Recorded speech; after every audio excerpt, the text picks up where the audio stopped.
आज हम पढ़ेंगे इम्पोर्टेंट बुक्स एंड ऑथर्स और वो भी ट्रिक की मदद से। तो सबसे पहले हम देखते हैं अष्टध्यायी, ये किसने लिखी थी। ध्याय का मतलब होता है लक्ष्य यानी एम। तो जैसे हम न्यू ईयर पर रेजोल्यूशन लेते हैं कि हम ऐसा करेंगे वैसा करेंगे, वैसे ही किसी ने ध्याय किया है कि वो पानी पिएगा बहुत सारा। तो इससे हम याद रख सकते हैं अष्टध्यायी मीन्स किसने लिखी थी, पाणिनि ऋषि ने। उसके बाद रामायणा, ये तो सबको पता है, वाल्मीकि। महाभारत, ये किसने लिखी थी, वेद व्यास।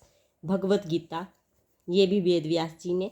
और पंचतंत्र, पंचतंत्र लिखी है विष्णु शर्मा। तो हम ये इसको ये याद कर सकते हैं कि पंचतंत्र यानी जो सभी तंत्रों में माहिर है, सारे तंत्रों का ज्ञाता है, वो है विष्णु भगवान। तो हम इसको याद रख सकते हैं विष्णु शर्मा। आगे है अर्थशास्त्र।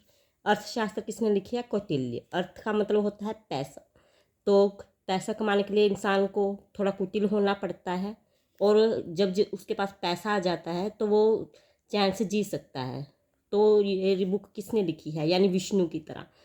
तो इस तीन नाम है, उसका क्या क्या नाम है कौटिल्य के, कौटिल्य, विष्णुगुप्त और चाणक्य। उसके बाद है बुद्ध चरित्र, यानी जब बुद्ध, सबको पता है, घर से गए थे तो एक घोड़े पर गए थे और उनके घोड़े का नाम था कंथक। तो हम याद रख सकते हैं अश्व का मतलब होता है घोड़ा संस्कृत। तो इसी तरह से हम याद सकते हैं कि बुद्ध चरित्र किसने लिखी है, अश्वघोष। उसके बाद मेघदूत या मेघदूता, ब्यूटी से रिलेटेड जितनी भी बुक्स हैं जिसमें नेचर की ब्यूटी या कुछ भी ऐसा है, तो उसका ज़्यादातर बुक्स कालिदास जी ने लिखी हैं। तो मेघदूत और मेघदूता किसने लिखी है, कालिदास। उसके बाद अभिज्ञान शकुंतलम, ये भी कालिदास जी ने।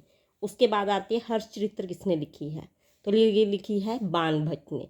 यानी हम इसको याद रख सकते हैं कि किसी को बाण चलाना याद आ गया तो उसको बहुत ही हर्ष हुआ, बहुत ही खुशी हुई। तो हर्षचरित्र किसने लिखी है, बाण भट्ट ने।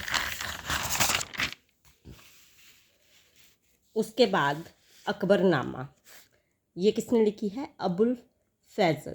यानी कोई फैजल से हम याद रखते हैं कि फसल है, उसमें बुल चला गया जो कि था अकबर का, उसने सारी फसल खराब कर दी। तो इसको हम याद रख सकते हैं कि अकबरनामा किसने लिखी है, अबुल फैजल। उसके बाद अमरकोश, अमर सिम्हा। उसके बाद आता है बाबरनामा, तुझके बाबरी। तो इसका तो सीधा आंसर है बाबर। उसके बाद कादम्बरी, तो कादम्बरी किसने लिखी है, बाण भट्ट। इसको हम याद रख सकते हैं कि कोई कादम्ब का पेड़ होता है, जैसे उसे फल लगे हैं तो उसको तोड़ने के लिए हमने क्या किया, बाण चलाया। तो इसको याद रख सकते हैं बाण भट्ट। कादम्बरी किसने लिखी है, बाण भट्ट। फिर राजतरंगिणी, ये किसने लिखी है, कल्हना। यानी जब भी किसी को क्रोध आता है, कला होता है, तो शिवरिंग होने लगती है उसकी बॉडी, यानी तरंग उसमें पैदा हो जाती है। तो राजतरंगिणी किसने लिखी है, कल्हना ने। Thank you.